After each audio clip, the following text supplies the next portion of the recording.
고양이가 방금 삼킨 쥐는 도대체 언제부터 고양이의 일부가 될까요? 방금 삼킨 직후일까요? 아니면 위장에서 소화에게 분해되었을 때일까요? 네. 그것도 아니면 세포 단위로 완전히 흡수되어서 고양이의 에너지로 변환된 그 찰나의 순간일까요? 이게 겉보기엔 그저 재미있는 말장난 같죠? 네, 뭐 약간 넌센스 퀴즈 같기도 하고요. 맞아요. 하지만 이 질문 안에는 양자역학의 코펜하겐 해석과 철학의 실용주의적 입장이 정면으로 부딪히는 현대 학문의 아주 심오한 딜레마가 숨어 있습니다. 그렇습니다. 사실 우리가 일상에서 그냥 존재한다고 굳게 믿는 대상들의 경계가 막상 현미경을 들이대면 얼마나 모호한지 보여주는 아주 완벽한 은유거든요. 그래서 오늘 이 시간 여러분의 머릿속에 흩어져 있던 복잡하고 어려운 개념들을 완벽하게 정리해줄 지식의 개념어 세전을 쫙 펼쳐드릴 겁니다. 아주 좋네요. 양자분리학부터 시작해서 환경위기 그리고 심리학의 인식 과정까지 세상을 해석하는 철학적 타임라인을 하나의 거대한 디렉토리 구조로 연결해 보는 거죠. 네, 오늘 이 심층 탐구의 궤적을 끝까지 따라오신다면 평소에 보던 출근길 풍경조차 해상도가 확 높아진 것처럼 뚜렷하고 다르게 다가오는 걸 느끼실 겁니다. 스마트폰 카메라 렌즈를 방금 싹 닦아낸 것 같은 그런 놀라운 경험이 될 거라고 확신합니다. 좋습니다. 그럼 첫 번째 범주부터 열어보죠. 철학계의 MBTI라고 부를 수 있는 존재론과 인식론의 인덱스입니다. 요즘 사람들 만나면 무조건 성격 유형 검사부터 묻잖아요. 무조건이죠. 혹시 T냐, F냐 이런 거요. 주의 초점이나 판단 기능에 따라서 사람을 나누는 게 아주 강력한 툴이 됐으니까요. 네, 철학이라는 방대한 학문에도 세상을 딱 4등분하는 강력한 매트릭스가 존재하더라고요. 그 거대한 두 축이 바로 존재론과 인식론입니다. 맞습니다. 오늘 우리가 펼친 이 개념어 사전의 핵심 대조표를 띄워본다고 상상해 보시죠. 먼저 우리가 세상을 어떻게 아는가? 이 알매 방식을 따지는 게 바로 인식론입니다. 어떻게 아는가? 네. 여기에 속하는 아주 유명한 표제어가 바로 경험론 그리고 합리론이죠. 반면에 이 세상에 도대체 무엇이 존재하는가? 이 실체의 문제를 묻는 건 존재론이 되겠네요. 그렇죠. 여기서는 관념론과 유물론이 아주 치열하게 맞붙습니다. 제가 학교 다닐 때 교과서에서 배운 걸 떠올려 보면요. 약간 영국의 경험론이랑 대륙의 합리론이 대립을 하다가 나중에 칸트의 독일 관념론으로 이게 종합되었다. 이렇게 퉁쳐서 배웠던 기억이 나거든요. 그게 참 많은 분들이 오해하시는 지점이에요. 사실 그 텍스트들을 원전의 맥락에서 깊이 파고들면 이건 엄밀히 말해서 철저한 카테고리 오류입니다. 카테고리 오류? 그러니까 경험론과 합리론은 철저하게 인식론의 층위에서 벌어진 싸움인데 네. 관념론은 보통 존재론적인 개념이니까 이 둘을 단순히 섞었다고 표현하는 건 차원의 다른 이야기를 그냥 억지로 갖다 붙인 셈이 되는 거군요. 정확합니다. 칸트가 철학사에서 진짜 위대한 천재로 불리는 이유는요. 단순히 A와 B라는 두 이론을 기계적으로 반반씩 섞었기 때문이 아니에요. 네네. 그는 존재론적 영역에만 머물지 않고 선험적이라는 아주 독창적인 방법론을 끌고 옵니다. 그걸 통해서 인식론의 견해들을 차원이 다르게 종합해낸 거죠. 선험적 종합. 네. 그러니까 사물 그 자체, 즉 물 자체는 우리가 알 수 없다는 존재론적 불가지론의 입장을 취하면서도 인간이 세상을 인식하는 그 한계를 아주 명확하고 체계적으로 그어버린 엄청난 작업이었습니다. 야, 이거 회사에서 저 사람은 매사에 논리적이니까 무조건 T야. 이렇게 쉽게 단정짓는 것처럼 철학자들의 사상도 이 사람은 관념을 중시하니까 무조건 관념론자. 이렇게 한 바구니에 묶어버리면 진짜 엄청난 오해에 빠지게 되겠네요. 그럼요. 스펙트럼이 훨씬 복잡하고 입체적이거든요. 예를 들면 플라톤의 인식론은 이데아를 통찰해야 한다는 점에서는 합리론에 가깝지만 아리스토텔레스는 현실 세계의 관찰을 중시했다는 점에서 합리론과 경험론적 성격을 모두 다 가지고 있잖아요. 맞아요. 그래서 철학자들을 단 하나의 라벨로 딱 잘라 규정하는 건 사실상 불가능합니다. 데이비드 흉 같은 학자는 아예 물질과 정신의 실체를 깡그리 부정해버리는 극단적인 회의론으로 빠지기도 했으니까요. 지성사의 궤적은 그렇게 납작하고 단순하지가 않습니다. 자, 그럼 이 복잡하고 입체적인 스펙트럼 속에서 가장 극적인 대비를 보여주는 흥미로운 두 천재의 대결을 한번 조명해 보겠습니다. 조지 버클리 그리고 고트프리트 라이프니스입니다. 이 두 사람의 대결 정말 흥미롭죠? 네, 이 두 철학자가 물질이라는 개념을 설명하기 위해서 놀랍게도 똑같이 빛의 산란 현상을 비유로 들었어요. 맞습니다. 겉보기엔 완전히 똑같은 자연현상을 쳐다보고 있었는데 네. 결론은 진짜 우주와 지구 끝만큼이나 다르게 내렸다는 게 이 텍스트의 핵심 관전 포인트입니다. 버클리의 주관적 관념론부터 한번 짚어보죠. 좋습니다. 버클리는 인식론적으로는 철저한 경험론자이면서 동시에 존재론적으로는 물질의 존재 그 자체를 부정하는 독특한 입장을 취했습니다. 그는 물질이란 한낱 노을진 구름과 같다고 선언해버리죠. 노을진 구름이요. 표현은 굉장히 시적인데 약간 손에 잡히지는 않는 헛된 환영 같다. 이런 의미로 쓴 건가요? 네, 멀리서 보면 분명히 아름다운 형태도 있고 붉은 색깔을 띤 거대한 산맥 같잖아요. 그렇죠. 그런데 비행기를 타고 그 구름 속으로 직접 뚫고 들어가 보면 어떨까요? 그냥 축축한 수증기에 불과하죠? 버클리에게 물질이란 그저 우리 감각기관에 의해 지각된 관념들의 묶음일 뿐입니다. 그 배후를 든든하게 지탱해주는 독립적인 물리적 실체는 전혀 없다고 본 거죠. 아, 그래서 그 유명한 명제, 존재하는 것은 지각되는 것이다. 이게 여기서 출발하는 거군요. 정확합니다. 철저히 경험론적인 시각에서 우리가 경험하는 그 감각의 다발만이 존재한다고 본 겁니다. 야, 내가 눈을 감고 귀를 막으면 내 앞의 세상은 곧바로 사라진다. 이런 철저한 주관주의네요. 왜 그 고전적인 질문 있잖아요. 깊은 숲속에서 큰 나무가 쓰러졌을 때 아무도 그 소리를 듣는 사람이 없다면 과연 소리가 난 것인가? 네, 유명한 사고 실험이죠. 버클이라면 거기에 대고 아무도 지각하지 않았으니까 소리라는 건 존재하지 않는다. 이렇게 쿨하게 답했겠군요. 100% 그렇게 답했을 겁니다. 자, 그럼 여기에 라이프니츠의 합리론적 시각을 딱 대조해 보면 이 철학적 렌즈의 차이가 얼마나 극명한지 확연히 드러납니다. 라이프니츠는 물질을 무지개에 비유했습니다. 노을진 구름 대 무지개. 네, 노을이나 무지개나 빛의 산란이라는 물리적 현상은 똑같죠. 하지만 라이프니츠는 그 안에서 전혀 다른 시면을 들여다봅니다.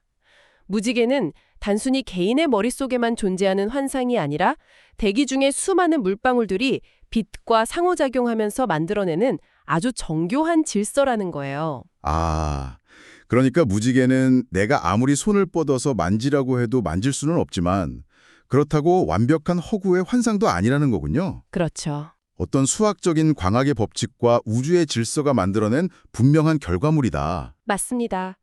라이프니츠는 이 세상을 이루는 궁극적인 정신적 실체를 단자, 즉 모나드라고 명명했습니다.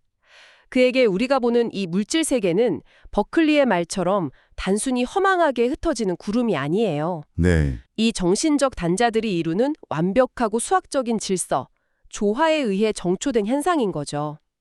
물질 세계가 궁극의 진짜 실체는 아닐지언정 그 배후에 있는 거대한 우주적 질서를 그대로 반영한다는 점에서 나름의 존재론적인 의미를 단단하게 부여한 겁니다. 미적분학의 창시자다운 발상이죠. 버클리에게의 물질은 그저 내 감각이 만들어낸 주관적인 뭉게구름. 라이프니츠에게 물질은 우주적인 수학 공식이 렌즈를 통해 투영된 무지개. 아, 정리가 싹 되네요. 네. 근데 사실 보통 사람들은 퇴근길에 노을이나 무지개를 보면 와, 예쁘다. 빨리 사진 찍어서 인스타에 올려야지. 이러고 지나치잖아요. 네, 대부분 그렇죠. 그런데 이 천재 철학자들은 그걸 보면서 저게 내 머릿속 뉴런의 환상일까? 아니면 우주의 완벽한 코드가 발현된 질서일까? 이런 걸 심각하게 고민했다는 거잖아요. 솔직히 말해서 이런 분들이 옆에 있으면 일상생활을 같이 하기엔 조금 피곤할 수도 있겠습니다. 일상을 공유하기엔 확실히 벅찬 사람들일 수 있죠. 메뉴 하나 고를 때도 실질을 따질 테니까요. 하지만 진짜 흥미로운 건 바로 이 피곤할 정도의 집요함이 결국 인류 지성을 도약시켰다는 겁니다. 그렇죠. 여기서 잠깐 저희 채널 구독 독려를 한번 해야겠습니다. 이런 피곤하지만 치명적으로 매력적인 천재들의 뇌 구조와 지적 탐구에 계속 동참하고 싶으시다면 지금 바로 저희 심층 탐구 채널의 구독 버튼을 꾹 눌러주시기 바랍니다. 당신의 지적 갈증을 시원하게 채워줄 디렉토리는 앞으로도 계속 업데이트될 예정이니까요. 좋은 타이밍이네요. 방금 우리가 라이프니츠의 관념적 단자 개념을 이야기했는데요. 이게 재미있는 게 정반대 진영에 있던 고대 데모크리토스의 유물론적 원자론과 구조적으로 굉장히 유사합니다. 아, 세산을 계속 쪼개고 쪼개서 궁극의 불가분적 기본 단위를 찾는 데는 논리적 발상이요. 네.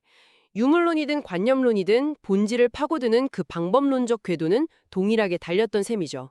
극과 극은 통한다는 말이 여실히 증명되는 대목입니다. 정말 그렇네요. 그런데 이 고대와 근대의 철학적 논쟁들이 만약 그저 책상머리에서의 탁상공론으로 끝났다면 저희가 굳이 이 시간까지 깊게 논의할 필요가 없었겠죠. 맞습니다.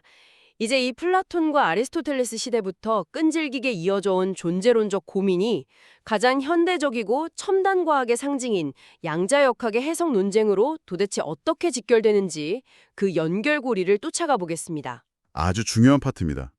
제가 오늘 관련 자료들을 쭉 엮어보면서 제 머릿속에 경로 A와 경로 B라는 두 개의 흐름, 인덱스를 한번 만들어 보았는데요. 우선 경로 A는 아리스토텔레스의 현실주의에서 출발해서 뉴턴의 고전 역학을 거치고 현대 물리학의 궁극적 성배인 모든 것의 이론으로 이어지는 흐름입니다. 네. 이걸 오늘 우리의 개념어 사전식으로 명명하자면 측정을 배제한 현실주의적 이론론이라고 딱 부를 수 있겠습니다. 야, 아주 정확하고 깔끔한 정리입니다.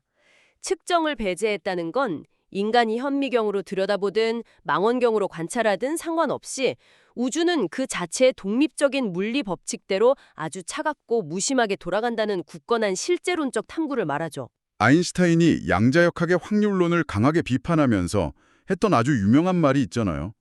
다른 우리가 보지 않을 때도 거기에 존재한다. 맞아요.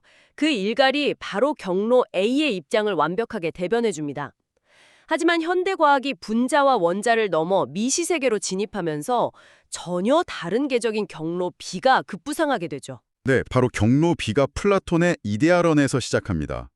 그리고 중세 스콜라 철학, 데카르트를 거쳐서 칸트의 인식론적 전회로 이어지고 이게 현대 통계학과 결합하는 아주 기막힌 흐름을 보여주더라고요. 네네. 그리고 이 계적의 종착지가 바로 그 유명한 양자역학의 쿠펜하겐 해석입니다.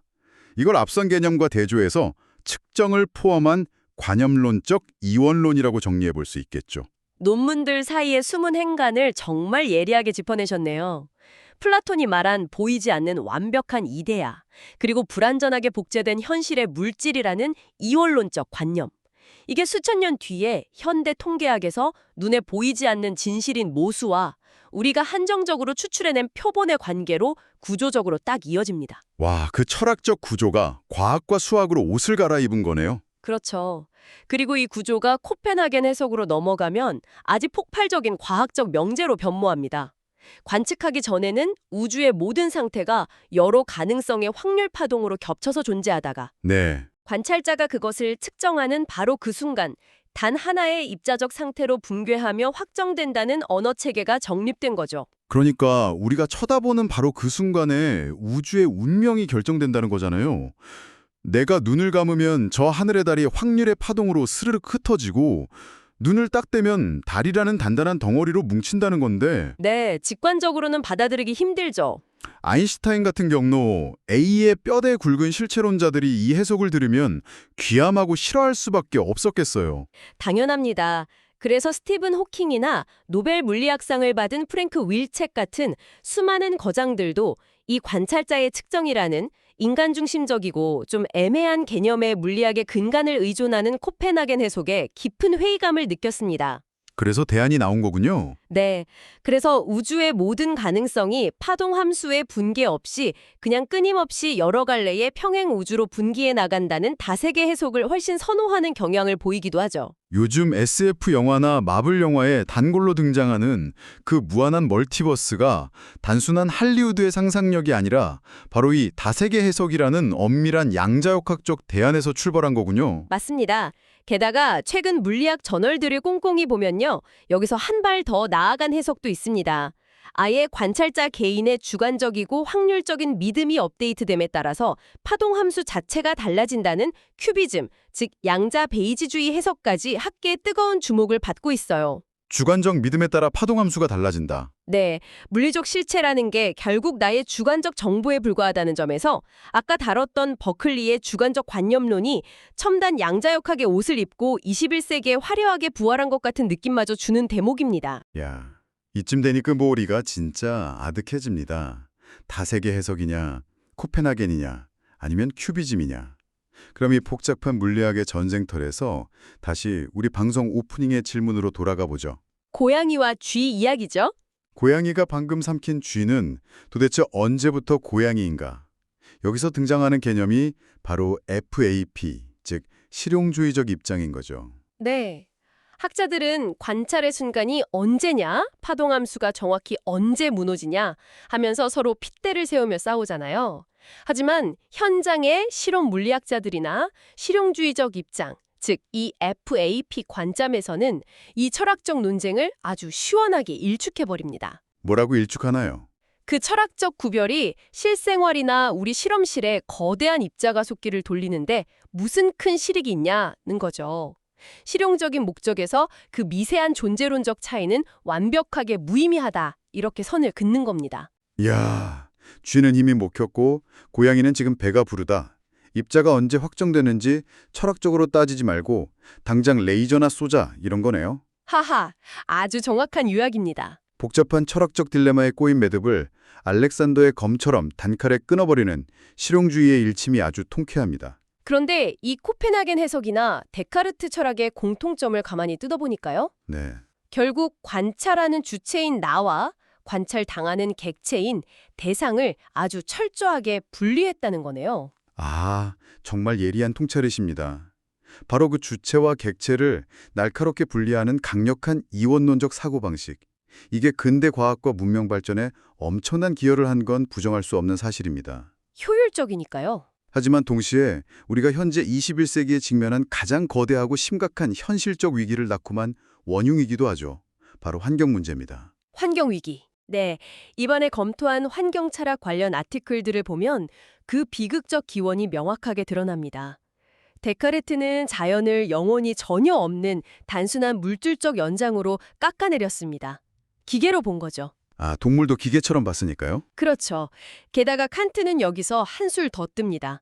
자연이란 그 자체로 고유한 의미나 가치를 갖는 게 아니라 인간의 지성이 규칙을 부여하고 구성하는 대상일 뿐이라고 규정해버렸죠. 인간은 능동적이고 우월한 주체고 자연은 그저 수동적이고 지배받는 객체다.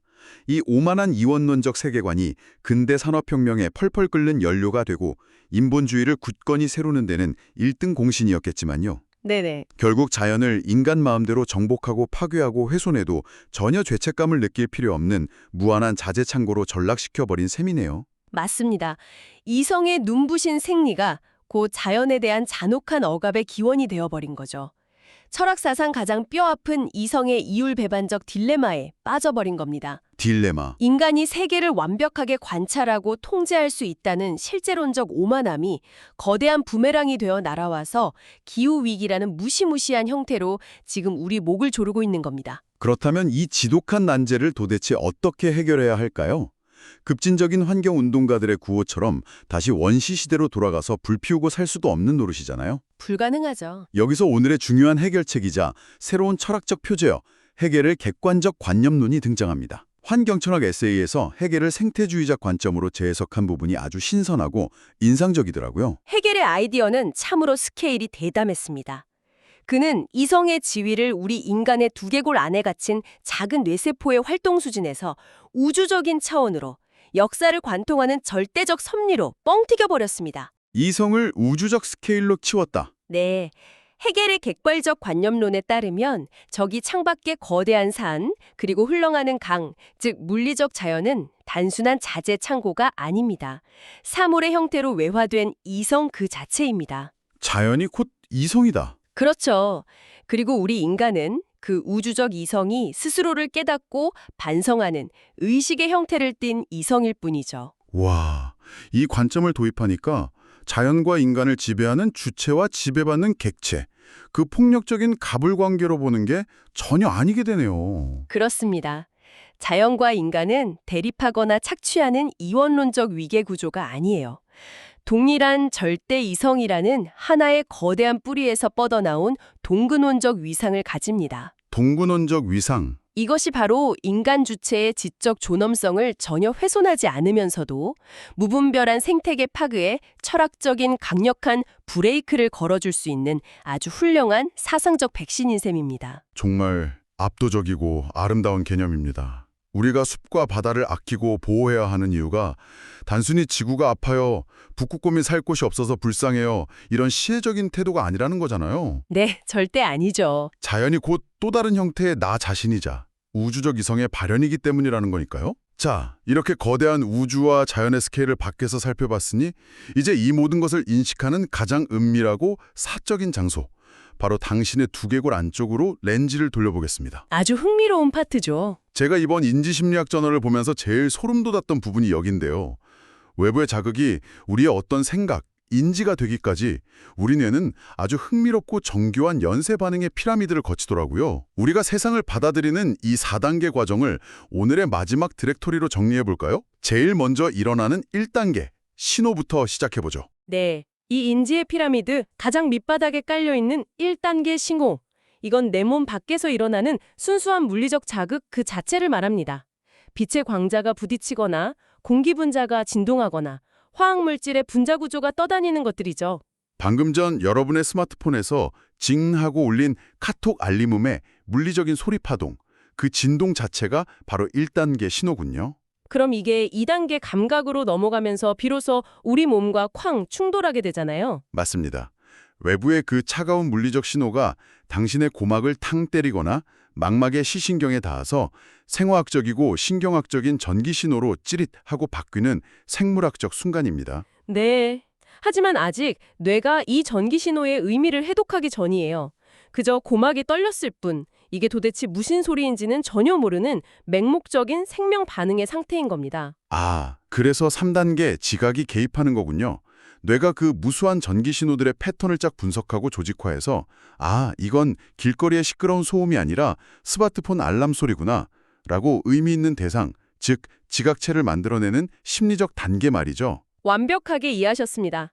그리고 그 지각의 피라미드 꼭대기, 최종 4단계가 바로 우리가 인간다움을 뽐내며 자랑하는 최고의 차원, 인지 단계? 수많은 지각 경험들이 뇌에 치곡차곡 축적되고 엮여서 추상적인 개념을 형성하는 단계죠. 아, 주말 저녁에 부장님이 굳이 보낸 카톡이구나. 지금 이걸 읽고 당장 답장을 안 하면 월요일 출근해서 엄청난 눈치와 스트레스를 받겠지. 이렇게 미래를 시뮬레이션하고 사과하며 판단하는 고도의 지능적 단계입니다. 야, 듣고 보니 허탈하기도 하네요. 그저 물리적인 공기의 미세한 진동에 불과했던 1단계 신호가 눈 깜짝할 사이에 내일의 직장 생활을 걱정하는 4단계 인지라는 고차원적인 스트레스로 변환되어 버렸어요.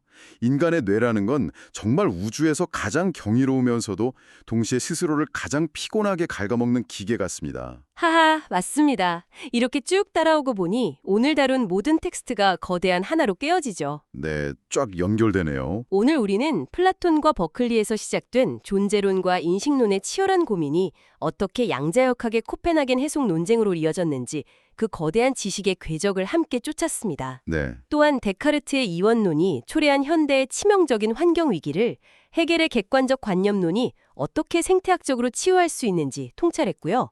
외부의 무의미한 물리적 신호가 우리 뇌의 정교한 피라미드를 거쳐서 어떻게 고차원적인 인지로 변환되는지 거대한 인덱스로 단단하게 엮어보았습니다. 오늘 우리가 탐험한 철학과 양자역학 그리고 심리학의 이 아찔한 교차점들이 여러분이 일상을 바라보는 해상도를 4K 수준으로 확 끌어올려 주었기를 바랍니다. 분명히 다르게 보이실 겁니다. 마지막으로 당신에게 아주 도발적인 질문을 하나 던지며 오늘의 심층 탐구를 마무리하고 싶습니다.